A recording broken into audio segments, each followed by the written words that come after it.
This is the last in our series of women of note or notable women.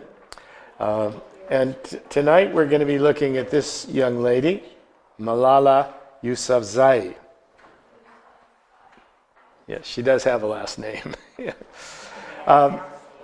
She's a female education activist, film and television producer, and co-winner of the 2014 Nobel Peace Prize at the age of 17, which I believe is the youngest ever winner. She was the youngest ever and the second Pakistani to ever win the prize, and the only Pashtun to receive the prize. So, who are the Pashtun people? Was the other Pakistani the one female prime minister? No. She got assassinated. Yeah, she was. But she'll come up in a moment. You'll see why. So the Pashtuns, who are the Pashtuns? They're a nomadic, pastoral people of, go back to Iranian ethnic group. They live primarily in northwest Pakistan. So you see where Pakistan is there in Afghanistan. That's where the Pashtun people are. Historically, they're also referred to as Afghans, but if they have their own language, which is Pashto. There are estimated 350 to 400 different tribes and clans. So it's very much oriented towards which tribe you belong to, which clan you belong to. Total population of Pashtuns somewhere between 60 and 70 million. They have their own language, Pashto, which belongs to the Eastern Iranian branch of language families. She's, like I said, she's a human rights advocate for the education of women, and especially young girls in her native homeland. So she is not from Afghanistan, she's from Pakistan. Okay? Pashto Pakistani. Is that a religious ceremony? What's happening? I don't know what it is. It might just be a bunch but that shows you the traditional garb. That's why I put it up there, of the Pashto men, for example.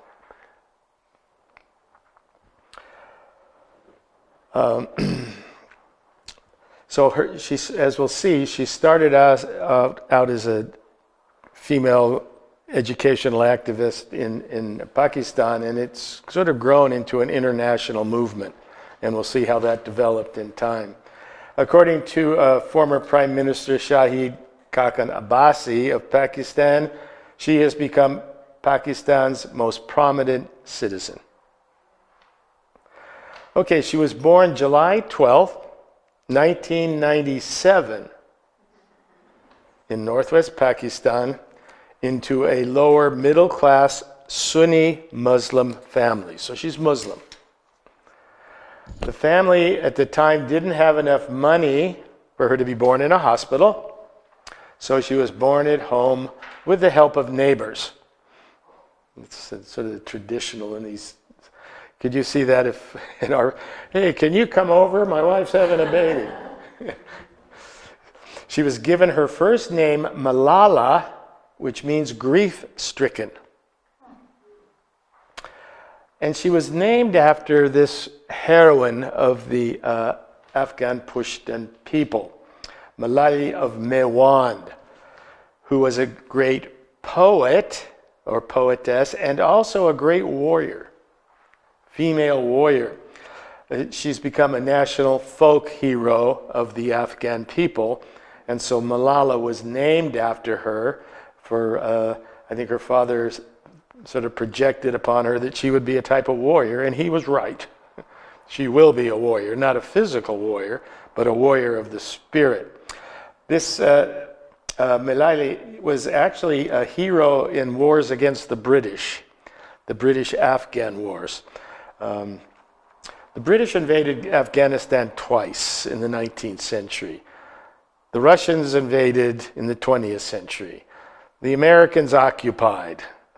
None of them were able to last. They were always defeated by the forces of the Afghan people, not by armies marching out in the fields, The Russians, the British, the Americans had much more firepower, but what we would call guerrilla warfare. And if you've seen some of the terrain in Afghanistan, trying to fight in these hilly areas. So she was a hero, and Malala is named after her. She's sometimes referred to as the Afghan Joan of Arc. The Afghan Joan of Arc. So she grew up into a household, and this was later, of course, composed of her parents, Zayuddin, her father, and Tur Pekai, her mother, 2 younger brothers, and a lot of chickens, which I didn't find in the picture. So a very, very rural, basically poor family. Although her father, as we'll see, was educated and ran schools in the Swat Valley. She's fluent in Pashto, Urdu, and English. So, educated mainly by her father. She went to school, as we'll see, and that was problematic because of the Taliban. But she was always educated at home by her father, who wanted his daughter to be educated, not just his sons. His father was actually an educational activist, ran a chain of private schools.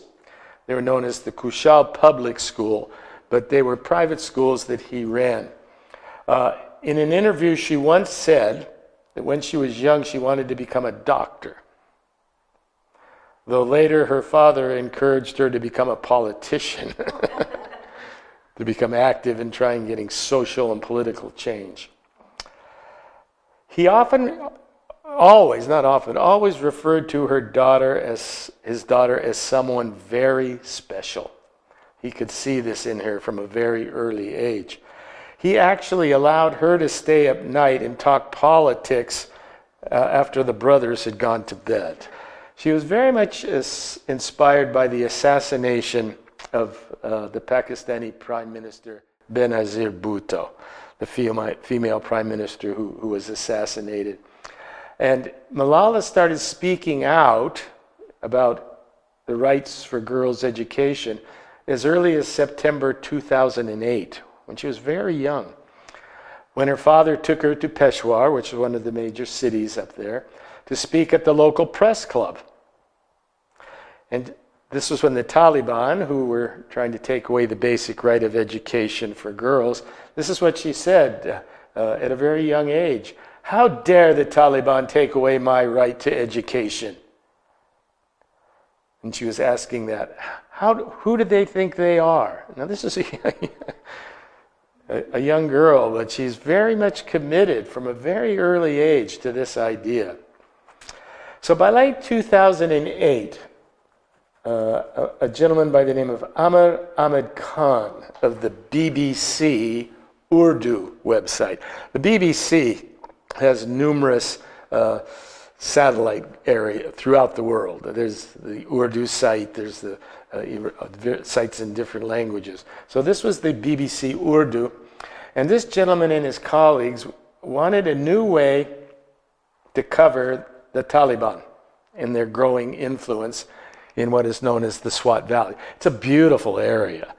But this is the area that the Taliban was trying to take control of. So they wanted a new way of presenting this, and they decided they'd ask a schoolgirl to blog anonymously about her life there. He said, "We had been covering the violence and politics in Swat in detail, but we didn't know much about how ordinary people lived under the Taliban. At that time, the Taliban, under the leadership of this gentleman by the name of Maulana Fazullah, were taking over that Swat Valley, banning television, banning music, banning girls' education, and banning women from going shopping. This is a very, very conservative Islamic group. Actually, their ideals go back, they're pre-Islam. They're much more very ancient tribal. And then Islam gets sort of put into the mix. But This is the idea that women should only be in the household, in private space. Women do not belong in public space. That's one of their basic notions. And they were becoming very violent in their cause. There were beheaded policemen. Their heads were being put up on stakes in towns. You want to warn somebody? If you walked into your neighborhood and found one of your neighbor's heads on a spike, you might get the message. So unfortunately, that's one way violence, that's how you grow fear. Okay? You make people fearful. So their correspondent, this was their idea. How do we represent this? And their correspondent in Peshawar, a man by the name of Habu Kakar, had been in touch with Malala's father and asked him if any of the students at his school, because he ran the school, might be interested in doing this.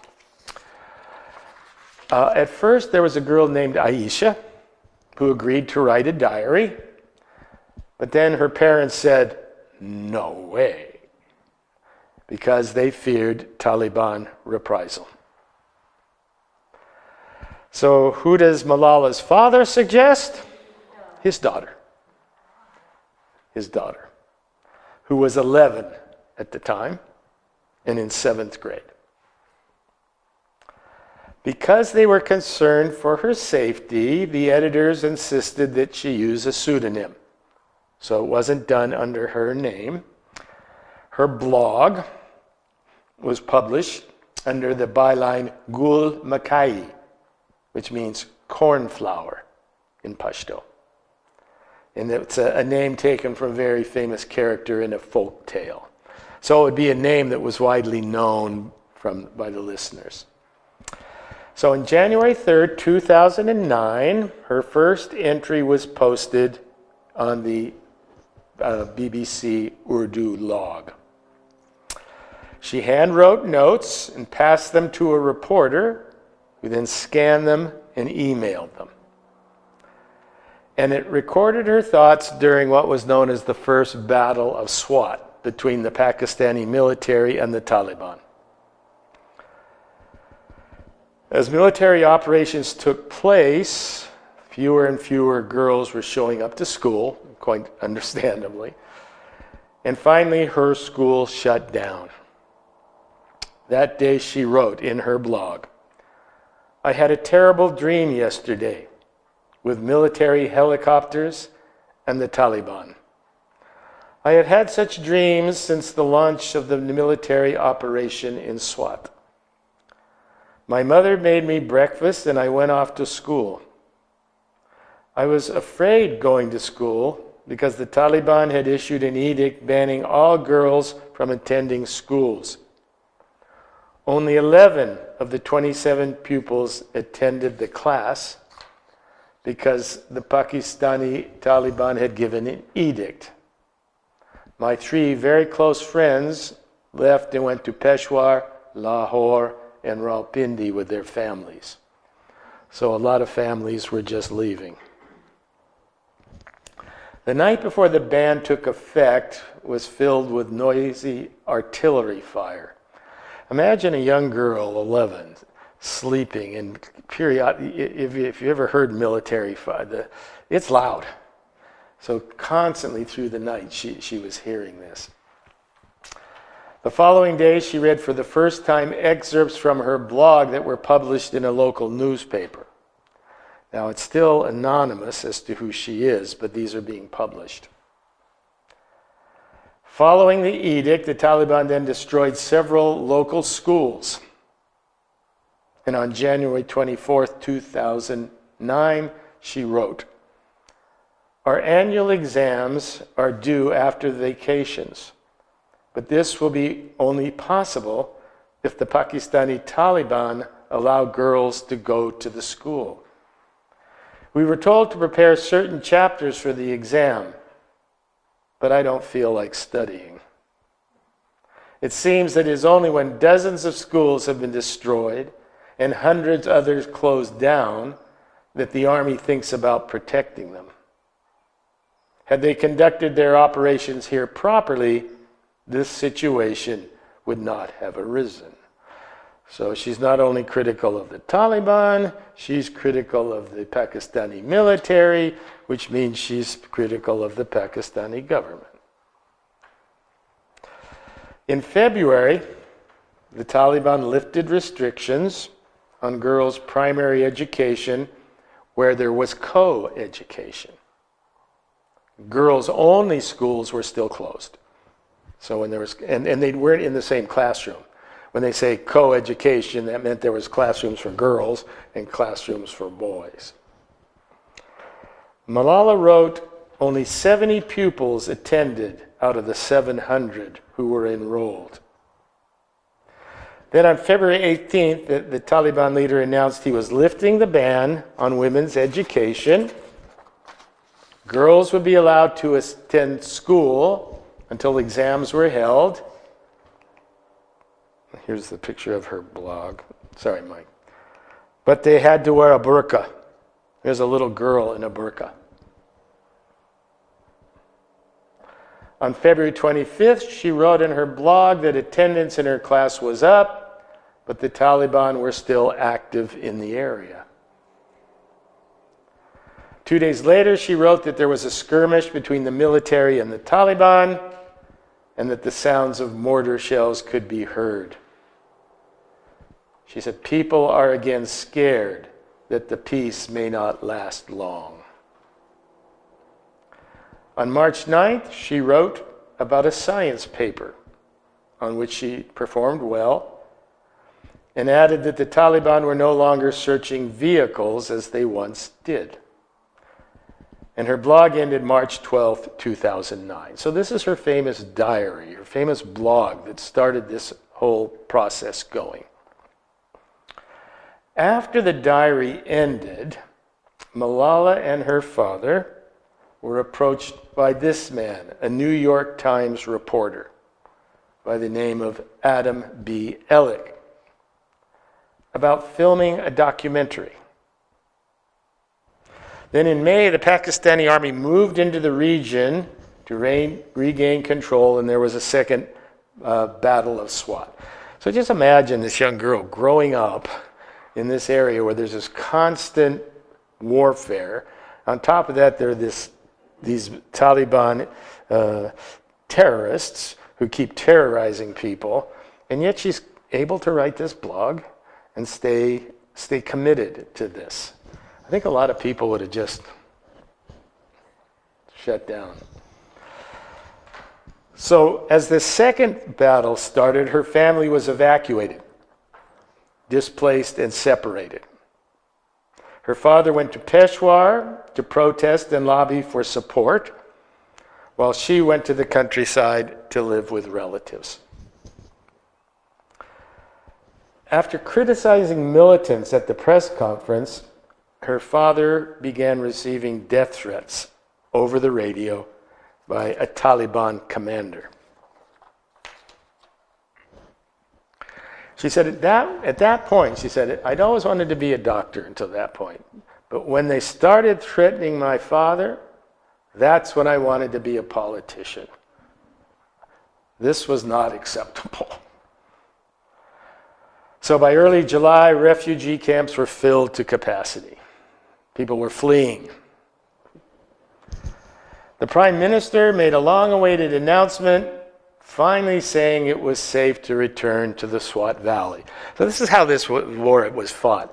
Pakistani military would come in, let her clean things up for a while. The Taliban would escape to the countryside. Pakistani military would leave.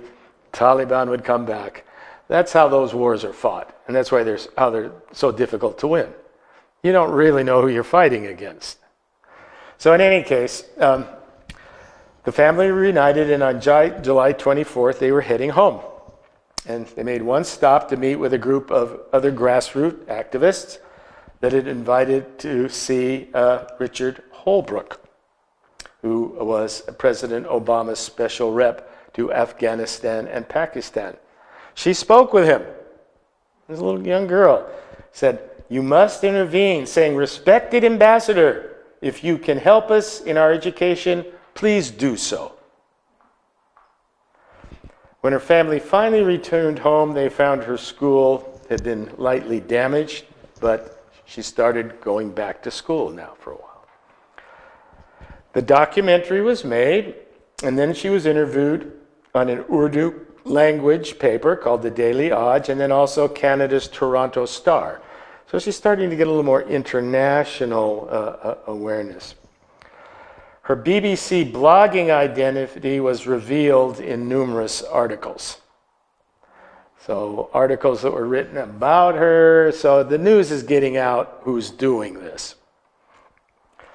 She then, not being fearful, began appearing on television to publicly advocate for female education. And then in 2011, she trained with a local girls' empowerment organization called Aware Girls, run by this young lady, Gulai Ismail.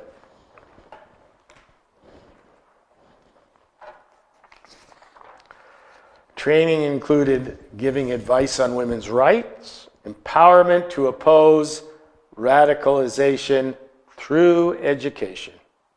Education is the key, she said. That's why she was such an activist in education. The only way you can change people is through education. In October 2011, Archbishop Desmond Tutu nominated her for the International Children's Peace Prize of the Dutch International Children's Advocacy Group Kids' Rights Foundation. She was the first Pakistani girl to be nominated for the award. She didn't win it, but she was nominated. The announcement said, Malala dared to stand up for herself and other girls and use national and international media to let the world know girls should also have the right to go to school. Her public profile rose even further when she was awarded Pakistan's first National Youth Prize in December of 2011. The Prime Minister at the time, Yousafzai Gilani, awarded her the prize. This is the Prime Minister. At this ceremony, she stated she was not a member of any political party, but hoped to found a national party to promote education. That's always her aim, education.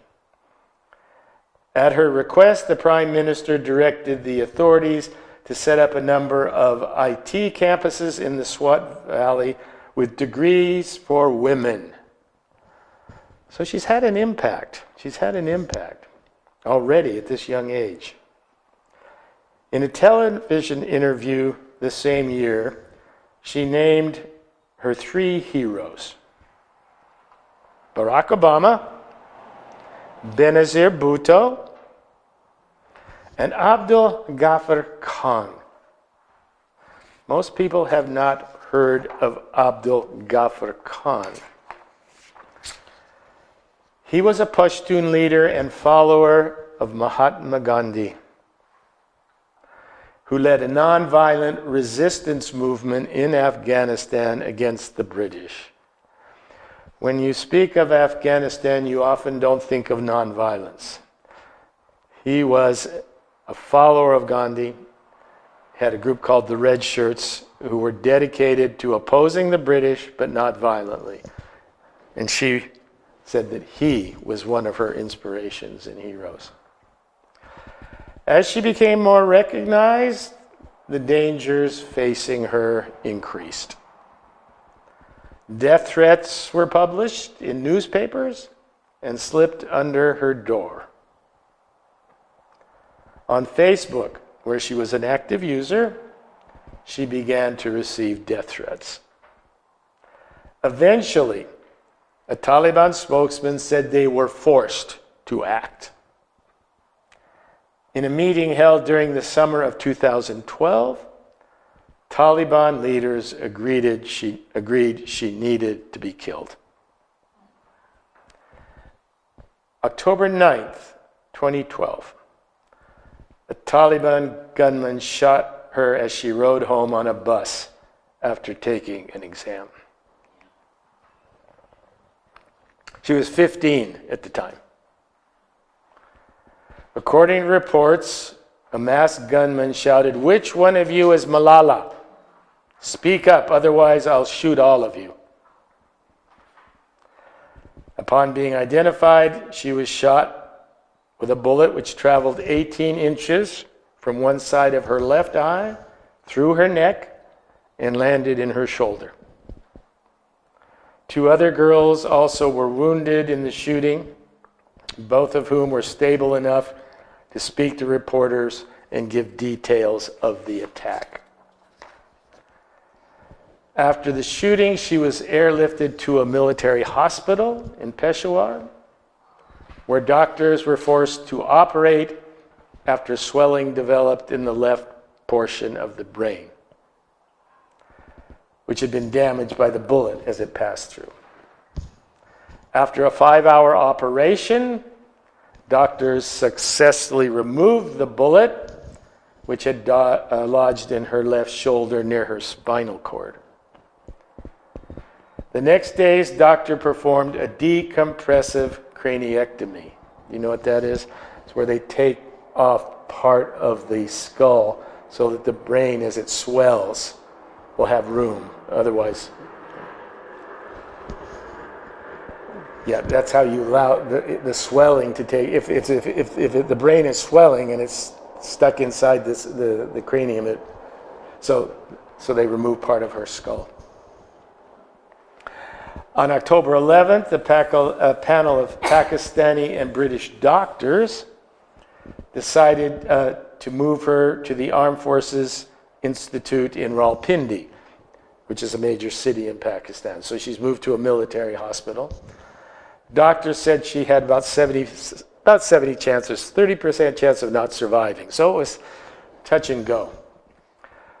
Then the government decided that she would be moved to Germany, where she could get better treatment, or what they considered the best medical treatment, and a team of doctors would travel with her, and the government would foot the bill. Offers from around the world came to support her. And on October 15th, she traveled to the United Kingdom for further treatment. And she was treated at Queen Elizabeth Hospital in the city of Birmingham. And this was the best the British had to offer in terms of this sort of injury. It was actually, they specialized in military injuries. This was their specialty. And the government stated, the Pakistani government is paying for all transport, migration, medical accommodation, and subsistence for the cost of all of this. She came out of her coma. She was in a coma all this time by October 17th and was responding pretty well to treatment. And by November 8th, she was photographed sitting up in bed with her father.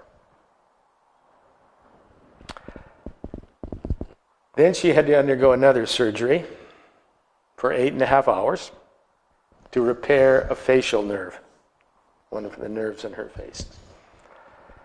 She was discharged from the hospital January 3rd, 2013, but underwent a 5-hour-long operation on February 2nd to reconstruct her skull and restore her hearing with a cochlear implant, because her hearing was also. In July 2014, she wrote that her facial nerve had recovered up to about 95%.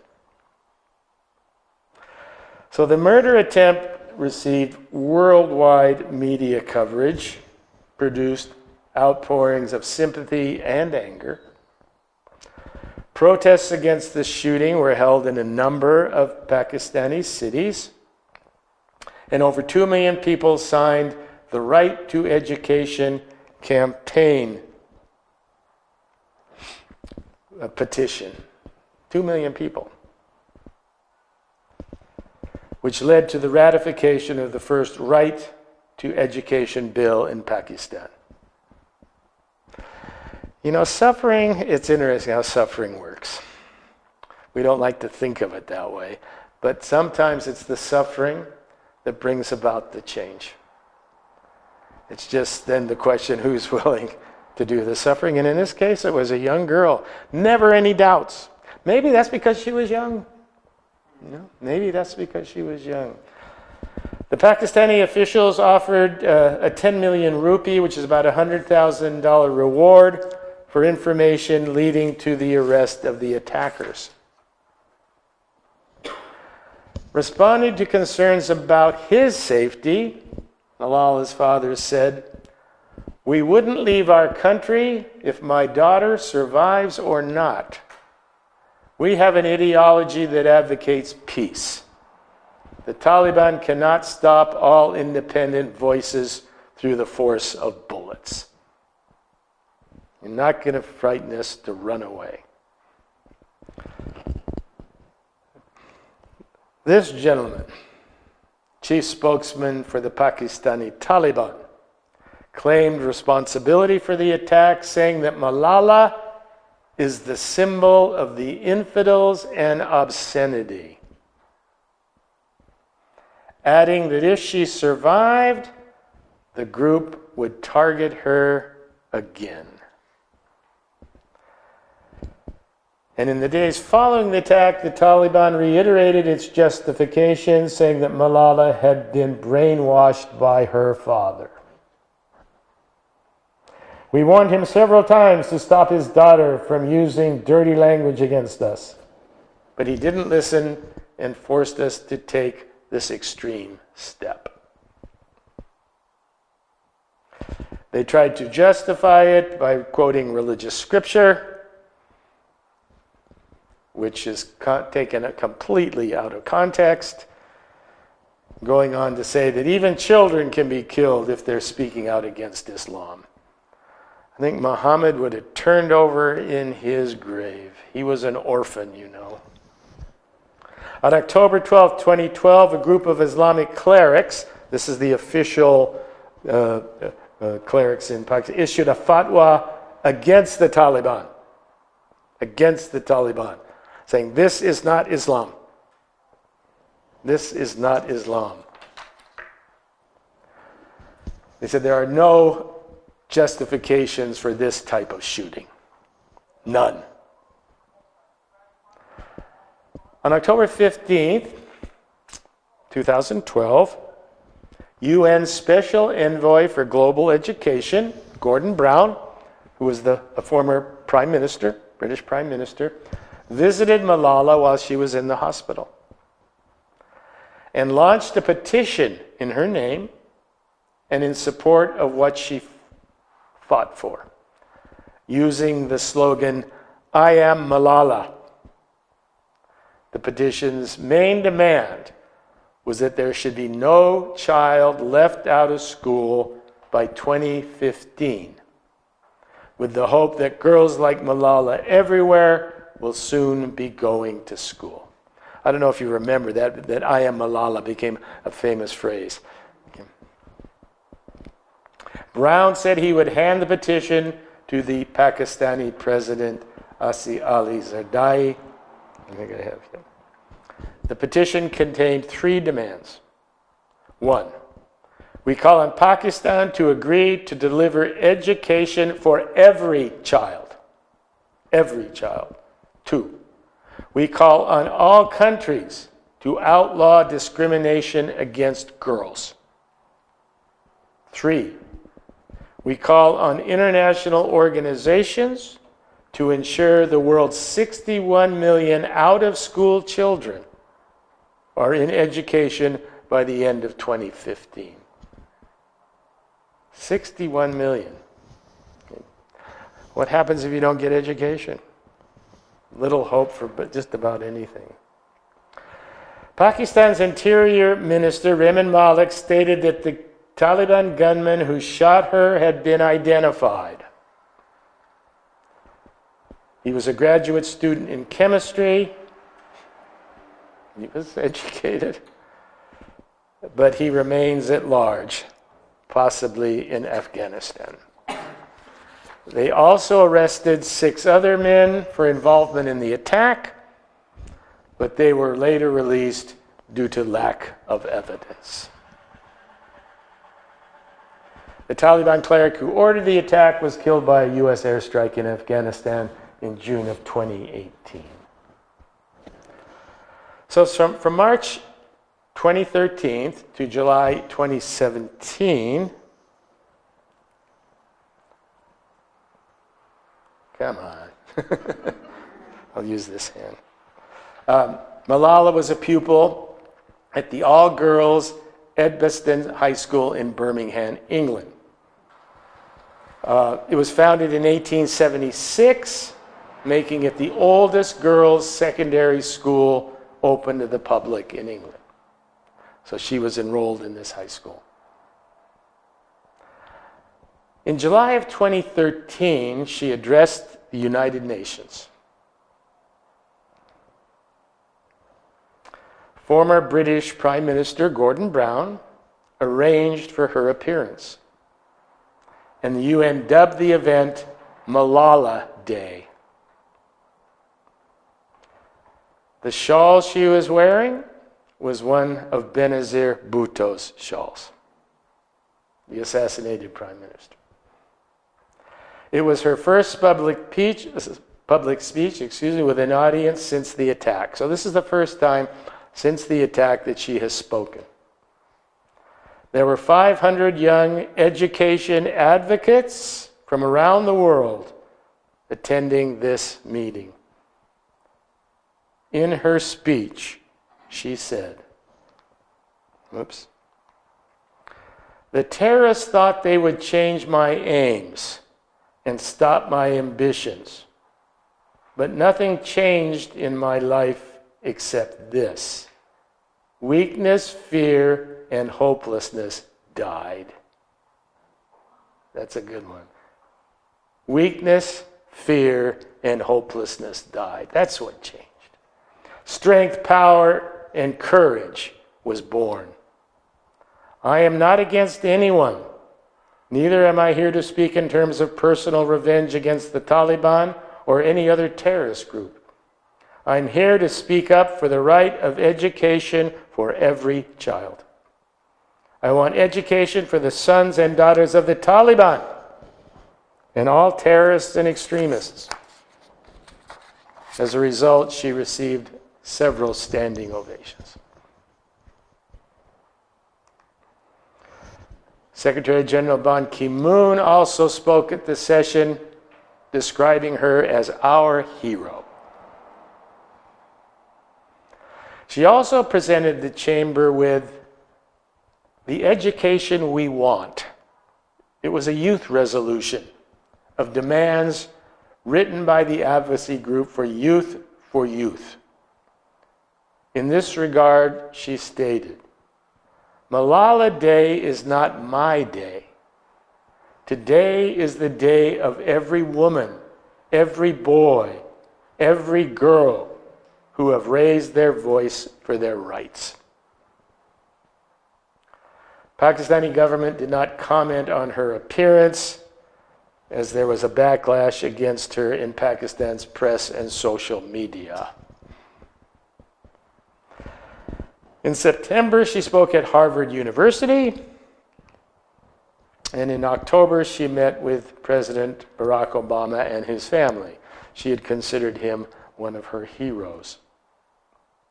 But, to show who she was, during that meeting, she confronted him on the use of drones in Pakistan. The drones were bombing, killing innocent people. I mean, they may have had, they call it collateral damage. It's a convenient word for innocent people. So she had the courage even to speak up to him. Say, but you know, that's not right. Then she appeared on the Daily Show with Jon Stewart. It was her first major late night appearance. She was there to promote her book, I Am Malala. That's the book that she wrote, if you want to read it. I Am Malala.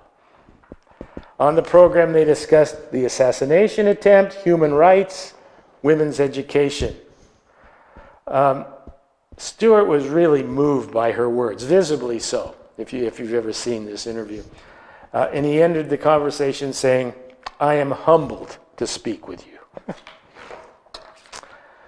So on October 10th, 2014, she was announced as co-recipient for the 2014 Nobel Peace Prize for her struggle against the suppression of children and young people, and for the right of all children to have an education. Like I said, at age 17, the youngest Nobel laureate. She shared the prize with Kailash Satyarthi. He was an Indian children's right activist. He's sitting on her right from her position, left from your perspective. That's why I always point out perspective. Which is right? They're both. She's on the right there, she's on the left. So that's what perspective is. You can have two truths that seem opposite. In any case, this was part of her acceptance speech. Dear brothers and sisters, great people who brought change, like Martin Luther King, Nelson Mandela, Mother Teresa, Aung San Suu Kyi, they once stood on this stage. I hope the steps that Kailash Satyarthi and I have taken so far and will take on this journey will also bring change, lasting change. My great hope is that this will be the last time. This will be the last time we must fight for education. Let's solve this once and for all. We have already taken many steps. Now it's time to take a leap. It's not time to tell the world leaders to realize how important education is. They already know that. Their own children are in good schools. Now it is time to call them to take action for the rest of the world's children. We ask the world leaders to unite and make education their top priority. Now, believe it or not, after she was given the award, there was some disapproval of the decision to select her. A Norwegian jurist commented, and he was one of the voters, on her being awarded the prize. This is not for fine people who have done nice things and are glad to receive it. All that is irrelevant. What Mr. Nobel wanted was a prize that promoted global disarmament. Blah, blah, blah, blah. Some people. In any case, on July 12th, 2015, her 18th birthday, there's the acceptance speech. She opened the Malala School. It's in the Bekaa Valley of Lebanon, near the Syrian border, and it was open for Syrian refugees. Remember, this is the time when Syria was, still pretty crazy there, and people were leaving, and so she opened this school. It's funded by the not-for-profit Malala Fund. It offers education and training to girls aged 14 to 18. Curriculum enabled students to receive baccalaureate or vocational degrees through the Lebanese Ministry of Education. She called on world leaders to invest in books, not bullets. In August 2017, she was accepted to study at Oxford, to study economics at Lady Margaret Hall, and she graduated in 2020 with honors. Also in 2020, she met with and supported Greta Thunberg, the climate change activist. Two little girls trying to change the world. On November 9th, 2021, she got married to Asir Malik, a manager with the Pakistan Cricket Board in Birmingham. they remain practicing Sunni Muslims. In an interview with a magazine called Muslim Girl, she stated, "The Islamic faith has always been a major part of my life, and it continues to be so today." She also defended her practice of wearing a headscarf and said, "Refusing to let girls go to school in their hijabs is horrifying. Every woman has the right to wear what she likes, from a burqa to a bikini. Come and talk to us about individual freedom and autonomy, about preventing harm and violence, about education and emancipation. Don't come with your wardrobe notes." She's won numerous other awards besides the Nobel Peace Prize, the National Youth Peace Prize, the Anne Frank Award for Moral Courage, the Mother Teresa Award for Social Justice. She also has an elementary school named after her in Bend County, Texas. Okay, so this brings us to the conclusion of our Notable Women series. And I think it appropriate to end with parts of a speech given by the Jordanian United Nations Executive Director, Sima Bauhaus.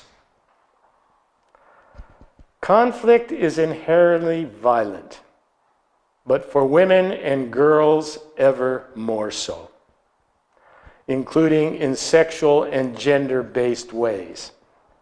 This is intolerable. No woman or girl anywhere, ever, should experience sexual violence or any form of violence. UN Women, alongside everyone here, condemn it unequivocally. The need for peace has never been more urgent. We salute women everywhere who strive to bring peace every day, who are human rights activists, who are human rights defenders, who lead and fight for change. This year's International Women's Day sees a world hobbled by confrontation, fragmentation, fear, most of all, inequality. Persistent poverty gaps continue to exist worldwide, and women bear an increasingly heavy burden. 1 in every 10 women in the world lives in extreme poverty. 1 out of every 10. Poverty has a female face. This year's International Women's Day calls us to invest in women and girls and to accelerate progress. It is only by investing in women and girls that we will meet the challenges we face, be they economic, conflict, climate related. When more women are economically empowered, economies grow. Where women are equally represented in government, governance thrives. Where women are free to live their lives without the perpetual threat of violence, families flourish and businesses benefit. Where women have a bigger say in the peace process, peace is found sooner and is more durable. The International Women's Day this year has a call, and this call is clear and compelling. For every woman and girl, we ask that we finally make the best investment we can. I end my remarks with a call for all of us to be the light that brings hope and that accelerates progress towards an equal, sustainable, and peaceful future. For all people, for every woman, for every girl everywhere, I know that together it is within our reach. Okay, that ends this series on notable women. We'll be taking a 2-week break, and then we're going to have a 6-week series on comparative religion. It's going to be presented a little differently than some of the comparative religion classes that most people take. Most people, when they take a comparative religion class, okay, this week we're doing Hinduism, this week we're doing Buddhism, this week we're doing Christian. What we're going to do is take specific components of religion and then look at that one component with the various religions. For example, the idea of God or the absolute. How is that viewed in Christianity? How is that viewed in Judaism? How is that viewed in Islam, Hinduism, Buddhism? Similar for other things like life after death or rituals or creation myths, etc. So that's the approach we're going to take. It'll be 6 weeks. It's going to be split between myself and Elbert. I'm doing the odd weeks. He'll be doing the even weeks. And that will start in, 3 weeks from tonight. It's a 2-week break. Okay, any questions about either this or any of the other classes or anything else? Where does she live now? She's in England. In England. She lives in England. Can she go back to Pakistan? She goes back. She goes back, but she's always got to have bodyguards. Uh-huh.